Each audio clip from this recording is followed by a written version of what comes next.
Now I have the luck to interview my partner, and my partner has transformed the largest newspaper publisher of Germany.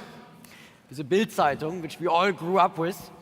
And yeah, today, if you look at your investor presentations, which could have been done by the smartest banker, you're an internet company. Do you feel like an internet company, Matthias? Yeah, absolutely. I have to admit that this whole term of digitization seems to be really a word that is used by old economy managers who see that as a goal. For the majority in our company, it's just a given. It's there. I mean, we are revenue-wise, reach-wise, and profit-wise the largest European digital publisher. We are one of the two biggest classified players worldwide. Just 12% of our advertising revenues are still coming from analog businesses. The rest is digital. So I think that is truly a digital company and a digital mindset, absolutely. So most of your profits, I think over 80% or so, coming from digital. And what I find interesting, the companies you acquired, and I think there has been a host of acquisitions. First of all, you did buy them at the right time, like a stepstone.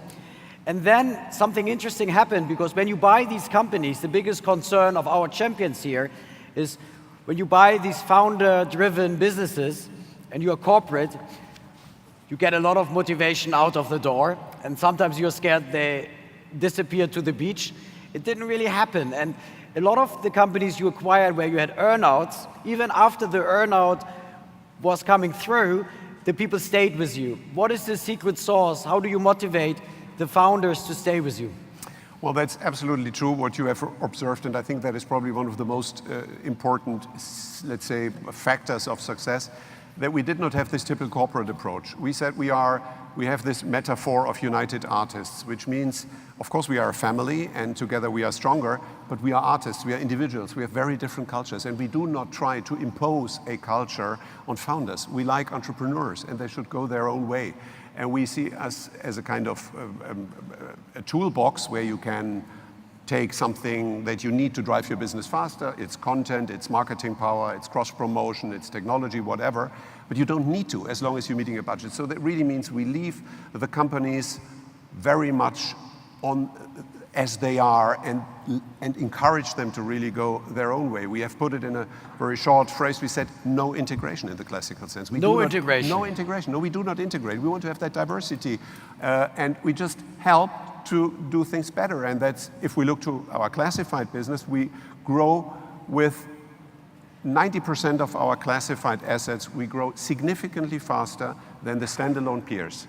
Why is that so? Because there must be something that is a kind of synergetic fit, and it's not cost synergies, of course, it's know-how synergies. If somebody has a great algorithm, it is immediately copied by other companies and brands in that field. If somebody has a great product idea, it's copied. And so this kind of exchange, also the usage of data and so on, that helps us to just do better than the standalone peers, but that is only possible if you say we accept that there are different companies, different entrepreneurs that go their own way. So this really culture of diversity, this culture of entrepreneurial freedom, as long as you deliver or over-deliver your budget, you can almost do what you want at Axel Springer.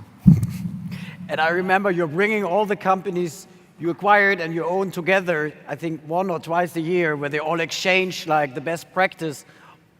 One of the themes at the conference this year is that tools help companies to grow faster. You don't need to create everything by your own, and you share a lot of knowledge and expertise at these gatherings. Absolutely, yeah.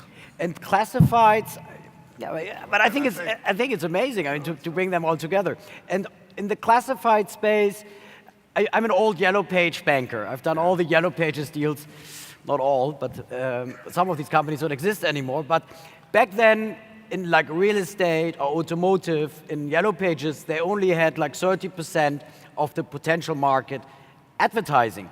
Now in your industries, and you not only managed to diversify your business, you also went international by acquiring, for example, Cloger in France. The penetration of the real estate agents, the car dealers, is very high. Where do you think the future growth for classifieds is coming from? Well, you see, the beauty about the classifieds is that we are in areas where people make lifetime decisions. It's, you want to buy a great car, that's important to people. More important is, do you have the right job and is there better out there? And do you live in the right apartment or the best house? So very existential decisions. And we want to make sure that from a, let's say, very single entry point where you go there every 3 years or something like that, really a multi-entry business where you use these tools much more frequently. And I think in the long run, we really can be the platform for transactions and also information and services about all these decisions. So really to broaden the horizon, and AI is going to help us a great deal. These products are going to be much more sophisticated than they are today. And then you have on the one hand growth drivers from volume that is still shifting from analog to digital. 50% of job ads are in Germany still analog. That is all going to digital. You have potential from price increases and simply from better products that are basically advising people in these existential decisions.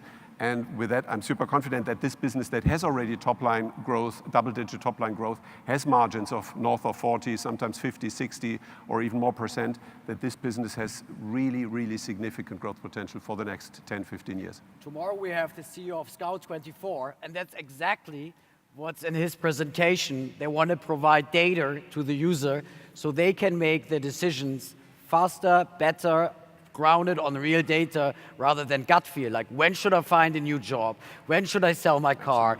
Is it better in September or in April? And when you do this, you add value to the consumer and you can increase the price. Now, classifieds is known as one of the cash cow businesses, and it's probably like the old newspaper businesses where you have high margins. But then you also ventured out to the US market and you acquired businesses like Business Insider, which is, I think, statistical platform, and it provides lots of data and news to people. And some people did say, wow, they really had some balls to acquire this business for this price. And we were also all a little bit surprised because in America, people are very bullish. But from Berlin, Matthias had a view on it. Are you happy with the deal? More than happy. You are right, there were a lot of concerns. Share price dropped when we did the transaction of Business Insider, but it turned out, I mean, just incredibly well. eMarketer, by the way, is another big acquisition. That is the financial data thing. Business Insider is the world's biggest platform for business information and general interest video content. It has, with Business Insider, a global reach of more than 100 million uniques. It's reaching 3 billion video views per month.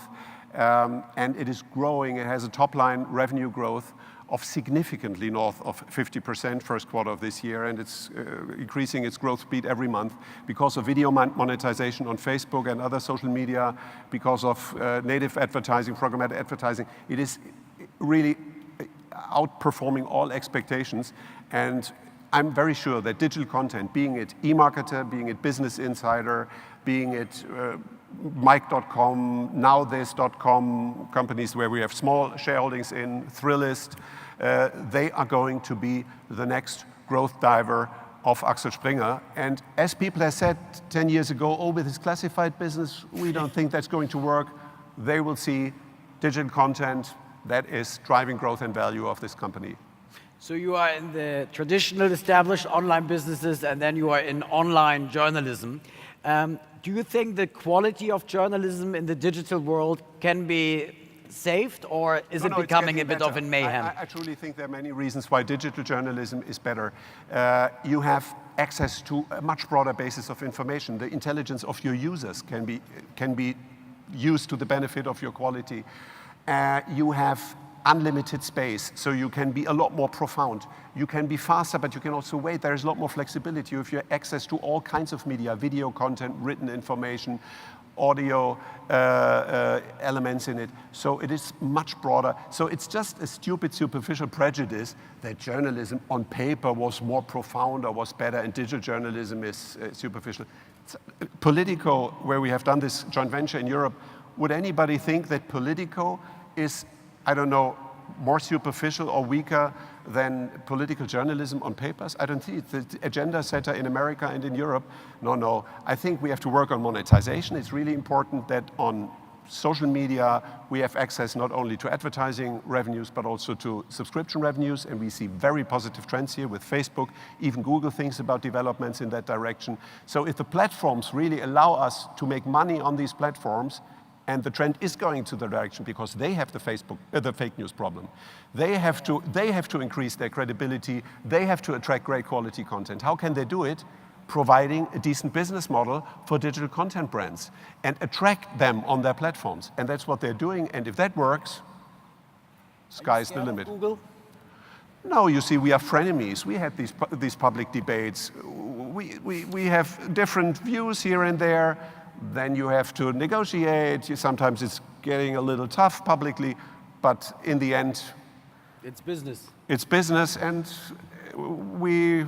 I'm optimistic that these relationships are getting better because they understand they need diversity of publishers, they need a lot of content, they need good content, and they are now defining the right incentives for that. And if they do that, if Google and Facebook and Snapchat and other digital platforms help us to make money on their platforms or allow us to make money and get access to data and monetize it, then it's going to be a real healthy and constructive ecosystem. If they try to just destroy it and live just with fake news, then we have a problem, but they have even a bigger problem. So I think from pure pragmatism, it's going to work out well. And does Business Insider grow through Facebook? Is it a yes, absolutely. user acquisition No, tool? the video monetization, the mid-roll monetization is one of the growth drivers, but also native advertising is doing extremely well. Of course, Business Insider is clearly benefiting from Facebook. I mean, the 3 billion video views, where does it come from? It's very much driven by social media. I'm just realizing you became a complete internet guy. We know each other for many years, but now there's no difference anymore between talking to a classified CEO or talking to the Axel Springer CEO. What's your plan with Axel Springer? There's a lot of rumors that the classified division, obviously there's a bit of a multiple arbitrage, where you look at the valuation. No, I mean, we had these discussions. If you just take the classified EBITDA last year of 355 million, and of course it's growing nicely, but if you just take the last year's EBITDA and put a conservative trading multiple of classified businesses on that business, then the valuation is higher than the entire market cap of Axel Springer. That is, of course, a bit frustrating. But instead of complaining or instead of radically changing the structure, we think the company's well positioned with the 2 pillars, classified and content.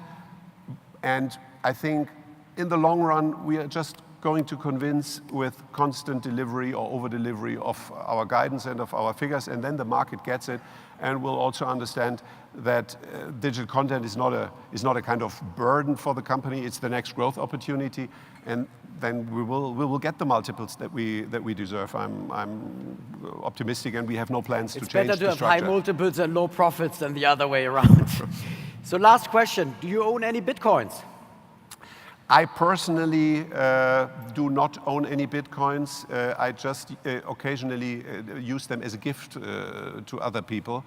And when we laid the foundation stone of the new Axel Springer headquarter building in Berlin, designed by Rem Koolhaas, we thought, what can we put into the foundation stone? Usually you put a coin, some money in it. We put a Bitcoin in it. So you used to own a Bitcoin. Thank you so much, Mathias. Thank you very much. Thank you.